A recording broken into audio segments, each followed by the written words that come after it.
Study with Rishabh.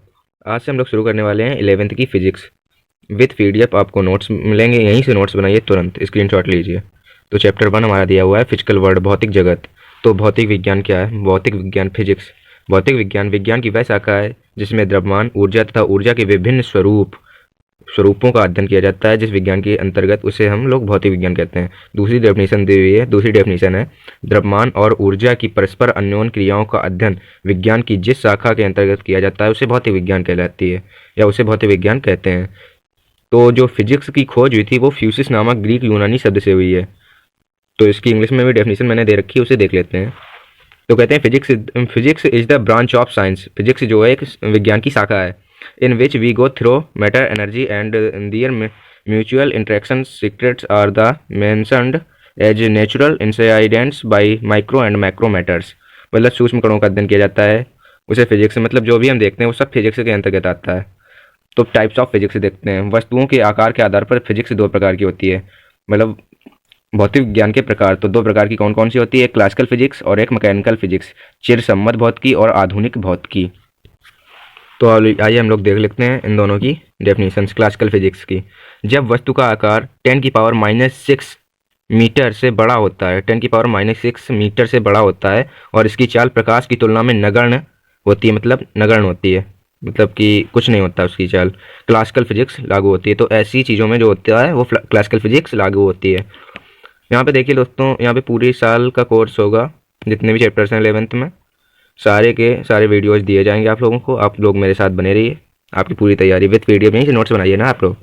तो आइए हम देखते हैं मॉडर्न फिजिक्स। जब वस्तु का आकार 10⁻⁻6 मीटर से छोटा होता है और इसकी चाल प्रकाश के लगभग बराबर होती है, उसमें देखिए अंतर क्या है। जब वस्तु का आकार 10⁻⁻6 से बड़ा होता है, इसमें जब वस्तु का आकार 10⁻⁻6 मीटर से छोटा होता है और इसकी चाल प्रकाश के लगभग बराबर होती है तो इसे मॉडर्न फिजिक्स कहते हैं।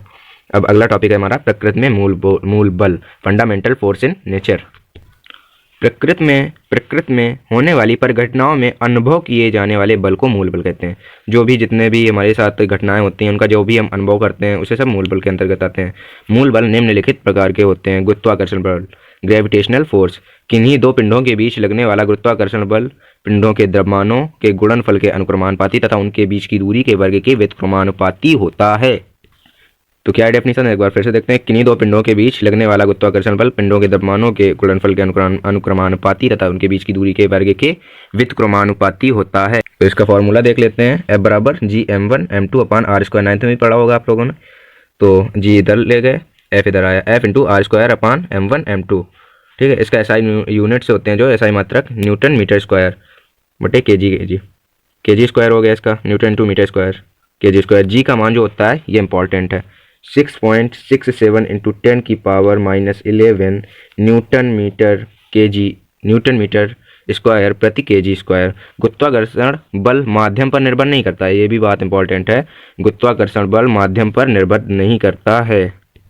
तो आइए अब हम लोग दूसरे बल की बात करते हैं जिसका नाम है विद्युत चुंबकीय बल, इलेक्ट्रोमैग्नेटिक फोर्स। दो आवेशों के बीच लगने वाले बल को विद्युत बल कहते हैं। जो आप लोग 10th में पढ़ के आए हैं तो ज़्यादा बात नहीं करते हैं। विद्युत बल कूलाम के नियम, याद रखना, कूलाम के नियम का पालन करते हैं। विद्युत बल जो होता है वो कूलाम के नियम का पालन करता है। ये कूलाम का नियम क्या है? What is coulombs law? Coulombs law. तो Q1 या Q2 दो आवेश की जार, दो बिंदु आवेशों के बीच लगने वाला विद्युत बल उन आवेशों के गुणनफल के अनुक्रमानुपाती तथा उनके बीच की दूरी के वर्ग के व्युत्क्रमानुपाती होता है। Q1 Q2 ये यार दो बिंदु आवेशों के बीच लगने वाला विद्युत बल उन आवेशों के गुणनफल के अनुक्रमानुपाती तथा उनके बीच की दूरी के वर्ग के व्युत्क्रमानुपाती होता है। दोस्तों ये कूलाम का नियम काफ़ी इंपॉर्टेंट है, इसे याद रखिएगा। और इसकी दिशा उन आवेशों को मिलाने वाली रेखा के अनुदिश होती है। इंग्लिश में देखते हैं इसको। The electric force between two points charges is directly proportional to the product of charges and inversely proportional to the square of distance between them and the direction of the force is along the line joining them। वही हिंदी में लिखा तो उसे English में convert करके लिख दिया गया है। तो देखते हैं इसको ड्राइव करते हैं। माना Q1 व Q2 दो आवेशों के बीच की दूरी है। जो Q1 व Q2 थी वो आवेशों के बीच की दूरी थी और दूरी r है। ठीक है, इनके बीच विद्युत बल कूलाम के नियम के अनुसार F व्युत्क्रमानुपाती Q1 Q2। समीकरण फर्स्ट माना, अब 1/r² हुआ। दोनों समीकरणों को संयुक्त करने comparing these equations, F व्युत्क्रमानुपाती Q1 Q2/r², F बराबर 1/4π एफ साइलेंट, ये एफ साइलेंट का चिन्ह आप लोगों को अभी देखने को नहीं मिलेगा, आगे देखने को मिलेगा। बस ये देख लीजिए, ये ऐसा होता है एफ साइलेंट, ये है epsilon into Q1 Q2 upon R square, जहाँ एफ साइलेंट एक नियतांक है जिसे किसी माध्यम की विद्युतशीलता इलेक्ट्रिक परमेबिलिटी कहते हैं, इलेक्ट्रिक परमेबिलिटी कहते हैं। देखिए, लेकिन एफ साइलेंट जो होता है F naught K dash K equal to होता है, where epsilon naught is electric permeability of vacuum, के बराबर माध्यम का परावैद्युतांक। सो इसलिए एफ बराबर 1/4 पाई एफ साइलेंट के into Q1 Q2 upon R square for air of vacuum, हवा में वैक्यूम के बराबर 1 लेने पर एफ बराबर 1/4 pi epsilon nought into Q1 Q2 upon R square. दो चुंबकों के बीच चुंबकीय बल, जो ये दिया हुआ है, दो चुंबकों के बीच चुंबकीय बल है। एफ बराबर mu naught upon 4 pi into M1 M2 upon R square. M1 व M2 ध्रुव सामर्थ्य हैं, जो M1 व M2 हैं वो ध्रुव सामर्थ्य हैं। जो देख रहे हैं आप लोग म्यू नॉट, इसे निर्वात की चुंबकशीलता कहेंगे यहाँ पे।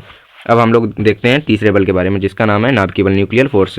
नाभिक के अंदर अति सूक्ष्म स्थान पर इन कणों को एक साथ रखने के लिए जो बल कार्य करते हैं उन्हें नाभिकीय बल कहते हैं। नाभिक के अंदर अति सूक्ष्म स्थान पर इन कणों को एक साथ रखने के लिए जो बल कार्य करते हैं उन्हें नाभिकीय बल कहते हैं। नाभिकीय बल सबसे शक्ति वाली बल है। ये MCQ में पूछा जाता है, सबसे शक्तिशाली बल कौन सा है, तो नाभिकीय बल सबसे शक्तिशाली बल है। सो दोस्तों, इस वीडियो को यहीं पे हम लोग एंड करते हैं। बताइएगा कमेंट में कैसा लगा हमारा वीडियो। अगर अच्छा लगा तो प्लीज़ भाई, बहुत मेहनत करते हैं, नोट्स बनाते हैं, सब्सक्राइब जरूर कीजिएगा और शेयर कीजिए दोस्तों में, पूरे नोट्स मिलेंगे आपको। बस आप हमारे साथ बने रहिए। Thank you for watching.